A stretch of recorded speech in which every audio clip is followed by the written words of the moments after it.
Mga kababayan, wala na pong chance maging president si Sara Duterte. Sinabi po niya noong August 24, 2025 at saka ito po yung caption ng Politico. Sabi dito, President Ferdinand Marcos Jr. on Sunday vowed that he will not leave Malacanang until he has resolved the corruption and shoddy work associated with the country's flood control projects. Ibig po sabihin niyan hanggang merong corruption tsaka merong kabulastugan na nangyayari sa mga flood control projects ay hindi po siya aalis ng Malacanang.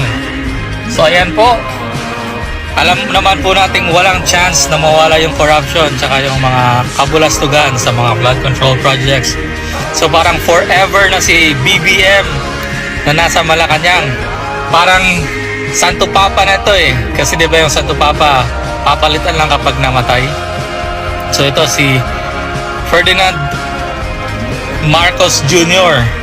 hindi rin siya aalis sa kanyang pwesto or sa Malacanang hanggat hindi natatapos yung corruption.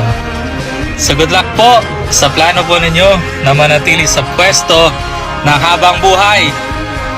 Sa mga supporters po ni PBBM, congrats po. Ito na po yung hinihiling ninyo or pinapanalangin na maging president ninyo siya forever. Tsaka sa mga Sara Duterte supporters, ano po yung masasabi po ninyo dito?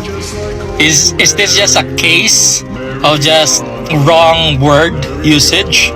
O talagang merong punto or talagang sinadya na ito yung kanyang sabihin? Tingnan na lang po natin sa mga susunod na mga araw kung ika-clarify po ba niya ito or hindi.